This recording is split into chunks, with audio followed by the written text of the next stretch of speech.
but I will leave Bangladesh to the Prime Minister. Bangladesh के अंतरिम प्रधानमंत्री मोहम्मद यूनुस की जितनी मर्जी चलनी थी अब चल ली, क्योंकि अब बांग्लादेश पर भारत अपनी पकड़ को और मजबूत करने वाला है। हाउ डज ही थिंक कि ये सिचुएशन आगे क्या रुख अख्तियार कर सकती है? दो चीजें सर, एक तो ये कि इंडिया, और we are concerned with India and we are concerned with वो जितना कोजी अब कर रहे हैं अमेरिका के साथ। तो साहब आपने देख लिया आलामिया, हम इंटरनल पॉलिटिक्स में उलझे हुए हैं, इंटरनल हार्मनी की बड़ी जरूरत है इस टाइम पे। कि अभी तक प्रेसिडेंट ट्रंप के इलेक्ट होने के बाद इवन उनके जो स्टाफ लेवल के कोई ऑफिसर ने पाकिस्तानी हुकूमत को एंगेज नहीं किया।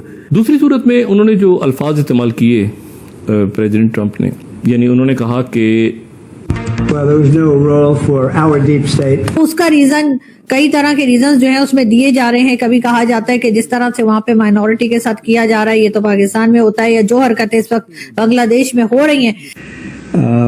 तो ये भारत का नैरेटिव है, आप इससे इत्तेफाक करें इख्तिलाफ करें वो तो अलग बात है, लेकिन दुनिया भी एक लिहाज से आप समझते हैं कि वो पैंडर तो करती है भारत को।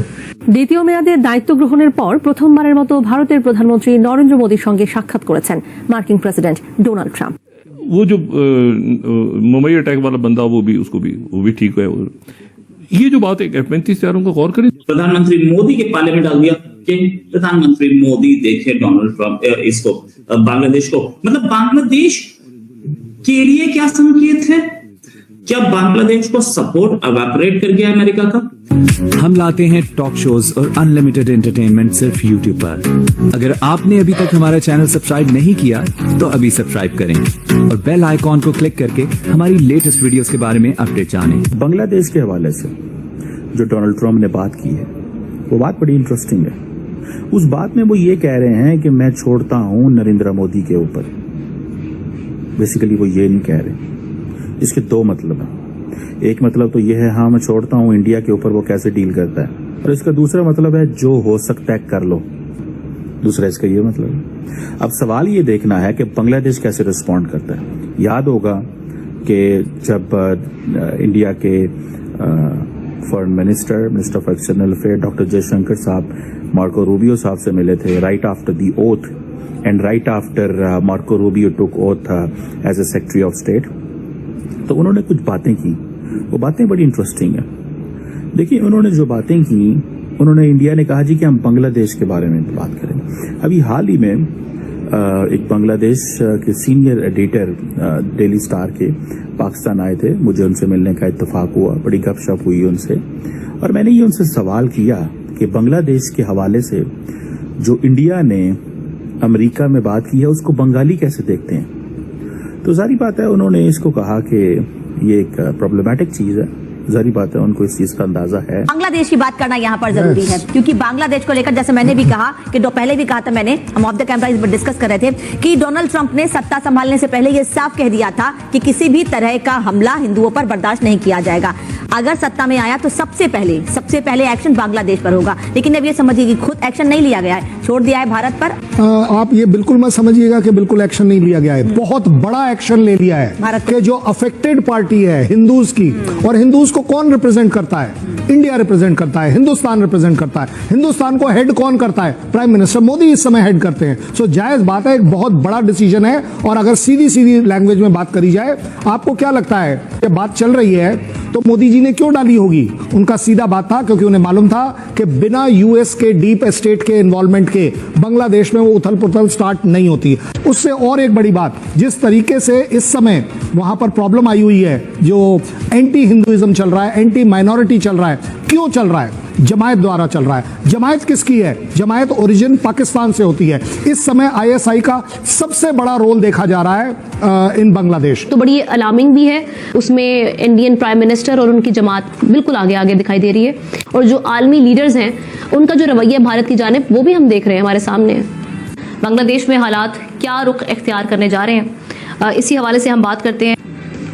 देखिए हमने बात यह है कि हम सबको मालूम है कि ये नरेंद्र मोदी और उसका जो चार का टोला है, जिसमें आपका अमित शाह है, फिर राजनाथ सिंह है, फिर अजीत डोभाल है, ये सारे के सारा ये टोला जो मिल के ये नफरत फैलाने में मास्टर है। लेकिन हमने बात यह है कि हम सबको मालूम है कि ये नरेंद्र मोदी और उसका जो 4 का टोला है, जिसमें आपका अमित शाह है, फिर राजनाथ सिंह है, फिर अजीत डोभाल है, ये सारे के सारा ये टोला जो मिल के ये नफरत फैलाने में मास्टर हैं।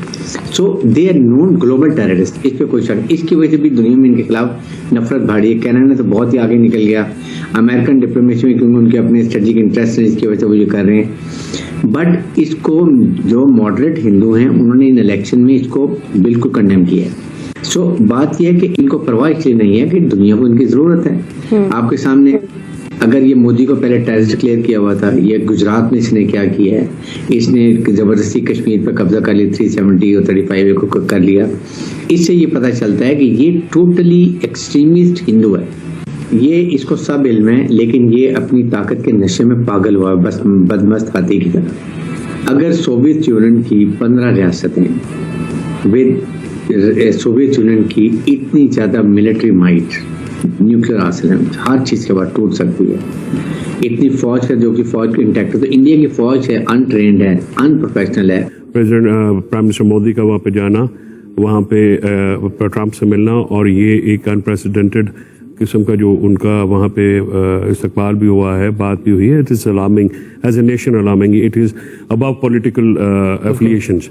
ये पाकिस्तानी जो हुकूमत है या रियासत है, ये उनको सोचने की जरूरत है कि जिस तरह के फिर वहाँ पे जो साउथ एशिया के आपको पता है वहाँ पे अंडर सेक्रेटरी स्टेट जो होते हैं, वो असिस्टेंट सेक्रेटरी स्टेट जो है वो इंडियन ओरिजिन के हैं। वहाँ पे इतने, वहाँ पे जो अभी तुलसी गिलबर्ट आ गई हैं, आपका रूबियो है, ये जो सारी एडमिन है, दैट इज, इन्होंने तो जो अभी असिस्टेंट सेक्रेटरी स्टेट है, इन्होंने 3 किताबें लिखी हुई हैं पाकिस्तान की पूरी। उन्होंने प्रो इंडियन, उनका बहुत झुकाव है, तो इसके ऊपर हमारी क्या लॉबी है? ये बताएं कि ऐसी ट्रम्प जो सरकार है उससे पाकिस्तान तहरीक इंसाफ को अब कोई उम्मीद है कि आप लोग? देखिए, हमने हमारी स्टेटेड पोजीशन है, और अमेरिका की जो लव हेट इस तरीके जो हिस्ट्री है वो भी किसी से छुपी नहीं है, और इंडिया की और उनकी जो एक लविंग हिस्ट्री है वो भी सबके सामने है। असल बात यह है कि ट्रंप जो इस दफा मूड लेकर आए हैं, चाहे वो कनाडा की तरफ हो, चाहे वो टेक्सास की तरफ हो, और उसके बाद अगर हम ये कहें कि वो बहुत सारे लोग जिन्हें बड़ी उम्मीद थी कि ट्रंप आके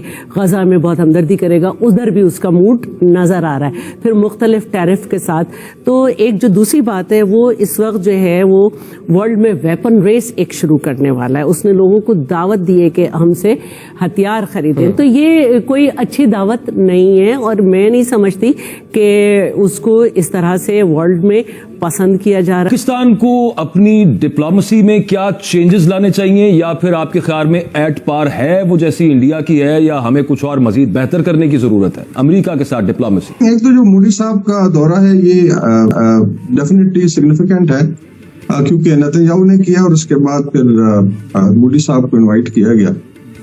तो वो राना की हैंडिंग ओवर के बारे में है कि जो मुंबई अटैक से रिलेट कर इंडिया, हालांकि वो इन्वॉल्व नहीं था।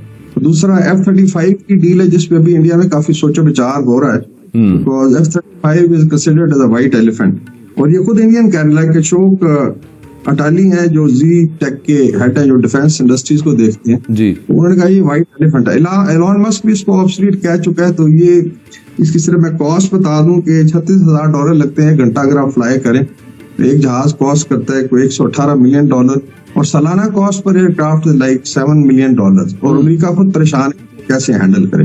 तो एक तो ये गाजर F-35 की जिसका तैयार किया, और पाकिस्तान ने जवाब already, Pakistan is buying J-35। जिस अमेरिका के इशारे पर बांग्लादेश में बड़े बड़े घटनाक्रम हुए, अब उन पर पूर्ण विराम लगने वाला है, क्योंकि ट्रंप ने ऐलान कर दिया है कि बांग्लादेश के मामले में वो बीच में नहीं आएंगे। तो आपको ये वीडियो कैसा लगा कमेंट बॉक्स में जरूर लिखिए। इस वीडियो को लाइक कीजिए, शेयर कीजिए, सब्सक्राइब करना ना भूलिए आपके चैनल EFCZ को। तो मिलते हैं अगली वीडियो में। जय हिंद।